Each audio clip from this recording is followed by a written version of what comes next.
Hello and greetings from Des Moines, Iowa. I'm Guy Hutchinson. This is Pointless Nostalgia, and this monitor repeats everything I say. Hello, how are you? I'm a computer, and I write words on the screen. Today is going to be a great day. Third day, final day of the show. Sad to see it end, but we got a lot of fun today. Going to be talking about old Disney rides. I'm going to show you guys some of that. Also, going to be talking about Colonel Sanders and the origins of Kentucky Fried Chicken. He wasn't even born in Kentucky, but he was a colonel. We'll talk all about that. I'll show you some of that as well. Elgin's here. I love Kentucky Fried Chicken. It's yummy. You guys saw Elgin all over the video on Friday, the Friday video, first day of the show, and on Saturday. I loved seeing you dance on Friday. I caught a little bit of your panel yesterday. Thank you. Man, it's been a fun weekend. I'm very excited. Let's talk to Elgin before we start. Elgin, chilling. You and I have known each other now for, I don't know, what, 5 years? Yeah, at least. Sounds about right. Yeah, sounds about right. We do the wrestling commentary together. I've been featuring guys from the wrestling because a lot of the people that watch this, they miss it. And so they're like, hey, I wish I missed the guys. So me and Elgin always are sitting side by side, just jabbering on and on during the matches. You have been on television on MTV. I have been. I was on Wild 'N Out on MTV season 8. And you did like breakdancing and stuff? Yeah, but mostly just like comedy, improv. I never saw that show. It's like improv comedy games, and then at the end of every episode, there's a rap battle between the two teams, and you gain points, and one of the team ends up victorious. I've also been on America's Got Talent in the boy band Five Alive. See, and I've done this guy's the best. I will say this. Me and Dana always say that if we were doing anything, whether it was a show, we were opening a restaurant, whatever it was, we were going to hire you. It didn't matter. If we're starting a company making playing cards, we're going to hire you to be one of the executives. Whatever it is, let's do it. Because you're good at everything and you're always full of energy. You seem to always be dealing in the present, not thinking about the past or the future. You're right in the moment, living every moment. I agree. I think it's important to be in the moment. Just like this says. Just like this says. It's so important to be in the moment. So make sure that you put your cell phones away and just enjoy the moment. Be together. And like I always say, enthusiasm is contagious. So let's be kind to one another and let's all level up together. It got sick of you about halfway through. I love it. Hates me. It's had a long weekend. All right. Well, welcome everybody. My name is Guy Hutchinson. I am the host of a YouTube channel called Pointless Nostalgia, where I do a video every day and show what I'm doing. I've been showing my mornings around Iowa every day lately, and I've seen some crazy things. There was a car show this morning I walked over to, and I matched up locations from a terrible movie that I only watched so that I could go to the locations. I was looking up, not a lot of movies were filmed here. There were 2 that I found. One of them, I couldn't find the movie. It was like Porky's? It was like a sex comedy, like Porky's, about a all-girl basketball team that plays against an all-boys basketball, and they're not boys, all women against all men basketball team. And they said it said they try to score points on the court and off. And then I saw the trailer.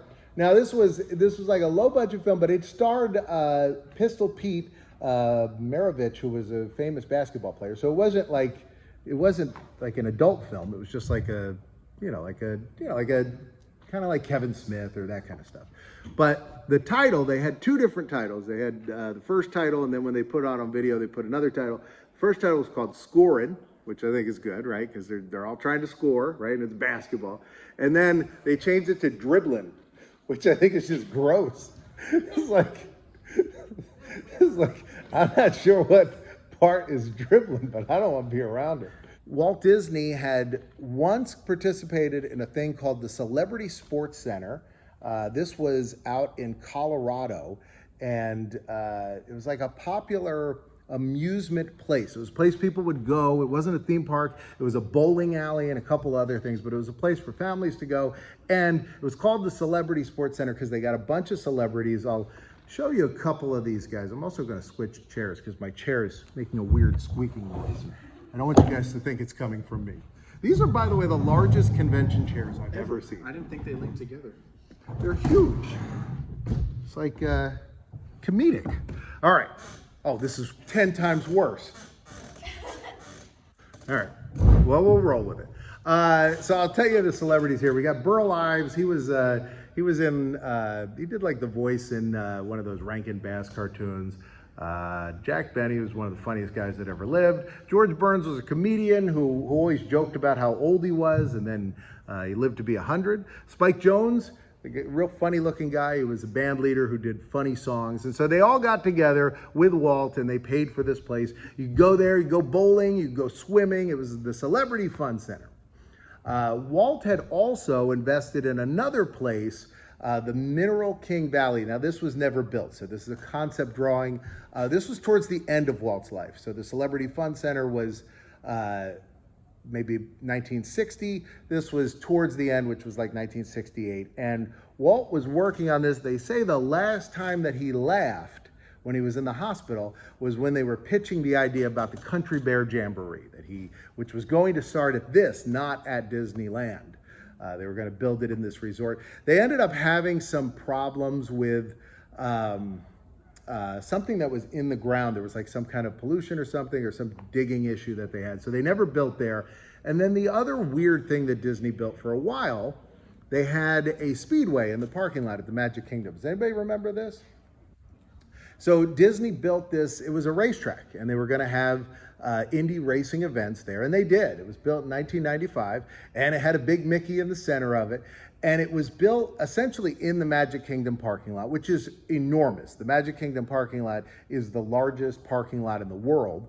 So there was plenty of room to build this. They built this racetrack and they would have races there.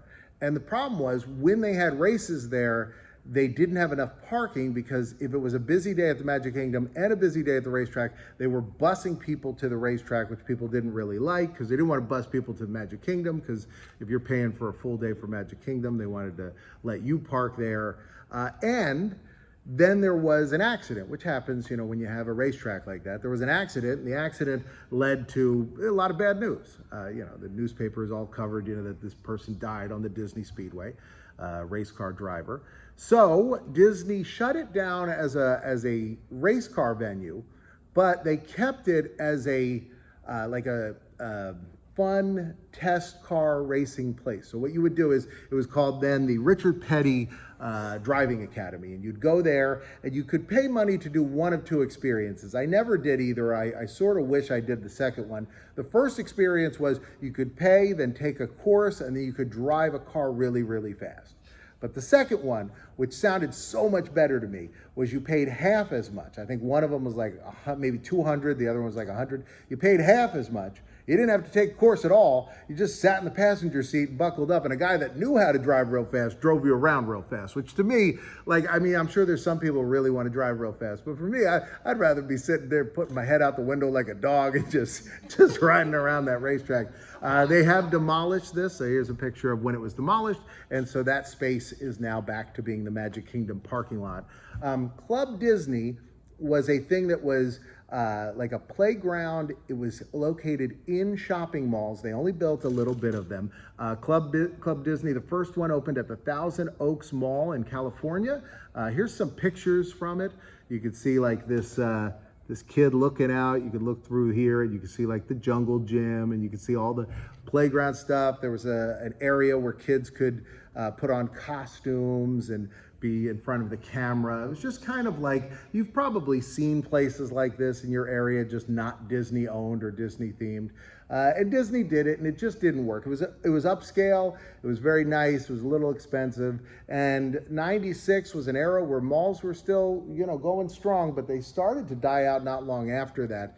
I believe since 1999, only one indoor shopping mall has been built and opened in the United States. So indoor shopping malls they're not what they used to be. It's probably the same thing around here. Like, you know, the mall is pretty dead. I've been going to a bunch of them lately that have some historical value, because I want to see them and, you know, take video of them before they're demolished, because so many of them, the mall from Bill and Ted's Excellent Adventure closed down last year, the one that they went to with the ice skating rink and Genghis Khan and the sporting goods store. And so I feel like that's a part of the past that's going away. Anyway, Disney closed down this whole chain in 1999 after only opening a couple of them. And then number 3, I believe, is Colonel Sanders, because he's on commercials.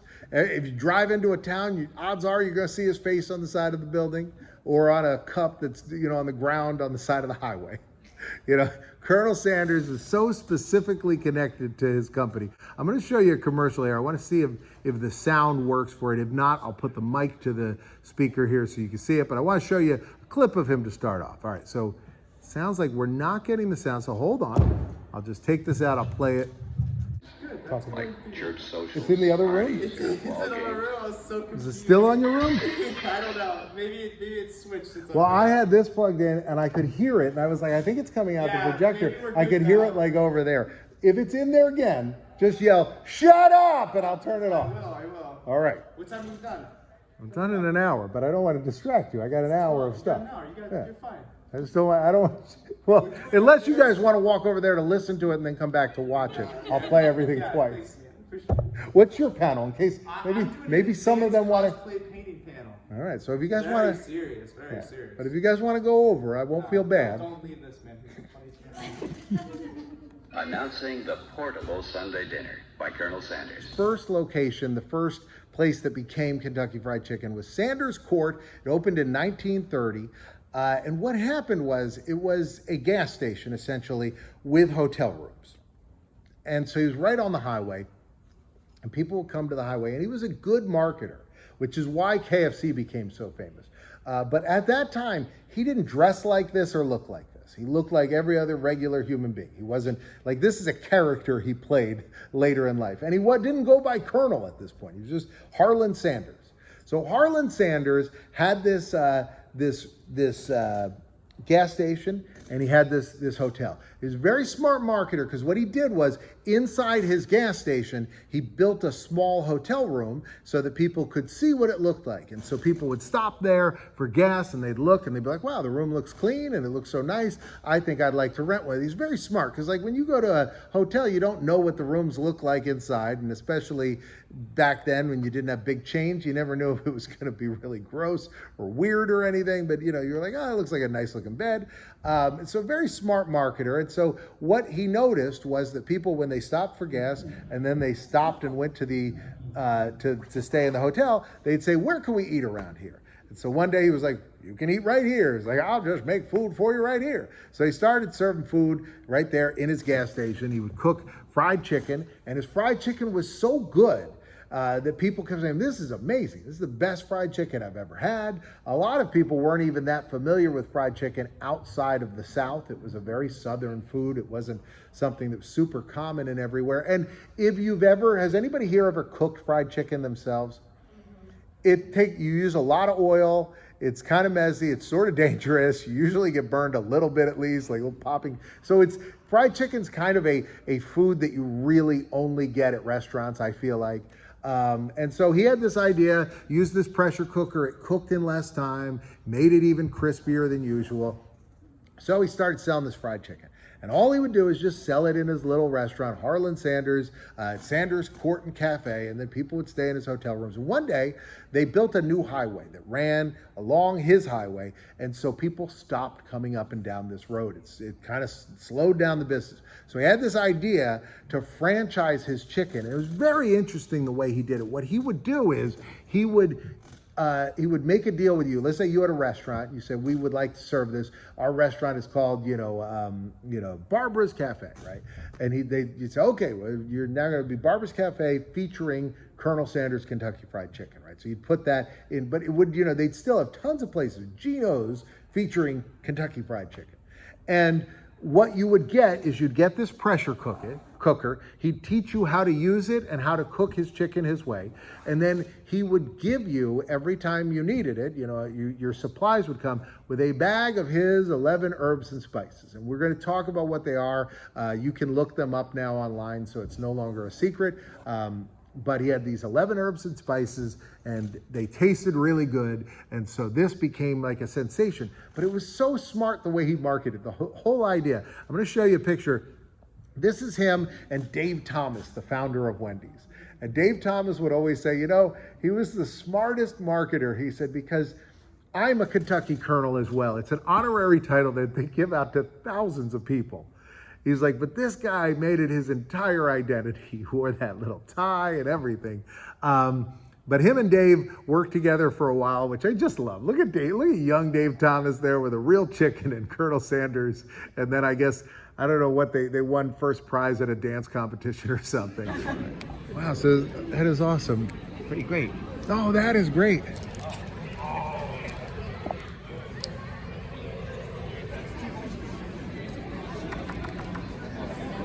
Ah, there we go.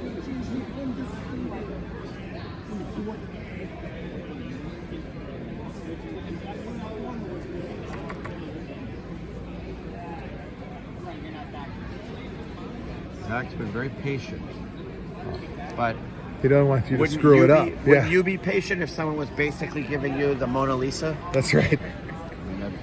Da Vinci was like, it's gonna be 5 more minutes. I'm like, take your time, put that little smile back in. Laying on your back doing the Have you Sistine ever seen the Chapel. Mona Lisa? It's like disappointingly small. Like, I mean, it's like this big. Yeah. For being the most And it's famous like in a painting the room world. with giant paintings. There's paintings that are like floor to ceiling that guys spent hours and hours on. It's beautiful. It's a good job. He actually cared and did it right and made it nice. Yeah, A lot of people, yeah. A lot of people, a lot of celebrities would have just scribbled on there. You would have got a real scribbly mess.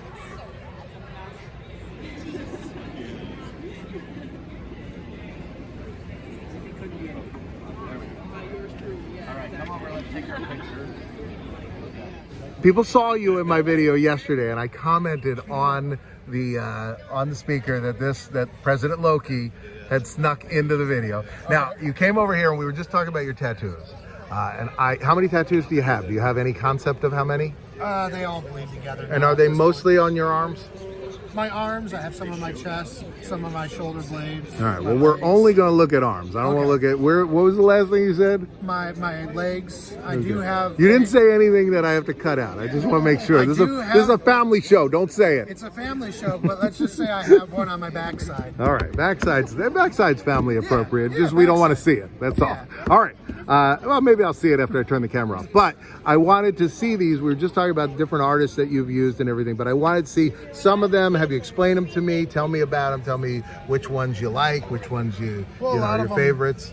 A lot of them were done by my So, roommate. well, let's start. former Let's start. I like this. So, is this supposed to be like lined paper? Yes, so up here is kind of my family memorial pieces. So I have something my grandpa drew for me while he was in hospice.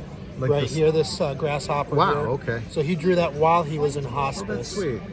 This was drawn by my cousin, Emma. And you got the paper. Yes.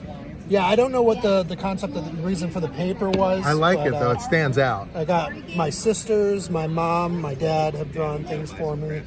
I have a Jimmy Buffett piece, rest in peace. This was a memorial piece for my aunt who passed away. She was a big parrot head. And then I also have a lot of Blue October. What's Blue October? That's one of my favorite bands. This is handwriting from the lead singer with music quote, one of their logos. I got some more quotes on my wrists here. This one here has a fun story. One time I There's tried, brass knuckles, right? and it says "Do not fly" over top of it. Okay. So the story behind this is a week before I was flying up to do a wrestling show, I was supposed to do a spot with brass knuckles in a match. Okay. And the spot did not go according to plan, so they stayed in my vest. And I completely forgot that they were there. And you, So we flew out for our show, or we were going to fly out for our show, and I got stopped by airport security. They pulled the brass knuckles out. They then pulled me into an office, and I was on the it phone is with totally them. not allowed. Correct. It is not allowed. I do not suggest Were it. you allowed to fly that day? It was close. I was cutting it close. What do you have on this side? So this is Mick Foley with myself and my wife as sock puppets. Sock puppets, that's great. Mr. and Mrs. Sacco. Yes, and the reason behind that is Mick Foley officiated our Your wedding, yes, Dills or A something. lot of Dolly stuff here. Oh yeah, that I do recognize, the melting clocks. And then going back to my favorite band, Blue October. Oh, you got Elvis. Yes, I do have Elvis. My wife and I got this, and she's got a little spoon, and I'm the big spoon. Very good. That's perfect. That's perfect. So, We'll leave it on that. All right. Another show in the books. This was a fun one. I loved being in the city. I've never been here before. I will be here tomorrow, so tomorrow you might see a little bit of Des Moines in my video. I know the big thing I want to show you, and I'm worried about how much I'll be able to show you, but on my flight back to New Jersey, I'm going actually to Philadelphia, but on my flight back home, there is a stop. There's always a stop when I leave Iowa. I've been to Iowa 3 times. Every time there's a stop. And this stop is at Chicago O'Hare Airport, ORD. And why I want to go there is because even though the first Home Alone shot, I think, at the Ontario Airport, they weren't in Chicago for that. But Home Alone 2, when Macaulay Culkin chases after that guy who has the same jacket as his dad, that was at Chicago O'Hare Airport. The tickets all get mixed up. And then when he goes, my family's in, I don't know, Florida, wherever they're supposed to be, Paris, wherever they're supposed to be, and I'm in New York, and then the eyebrows go. That was also shot at Chicago O'Hare Airport because they just faked it. They put in, you know, like a green screen behind the window, and then, but that was also shot there. So all of those scenes where he's like, what city is this? And the woman says New York, and he's like, I'm fine. All of that in New York. And so I am stopping over in there. We'll see how much time I have, but I got to tell you, if I have even this much extra time, I'm going to show you that airport. I'm going to show you as many of those locations as I can. But right now, box popping up here, box popping up there. It's going to be fun. You got to click one. Next month, we got another month before another show, Nightmare Weekend in Richmond. In between, I'm going to be showing you a bunch of weird things that I found all around the tri-state area. But right now, you pick that box, you click that box, and I'll see you tomorrow at 2 o'clock.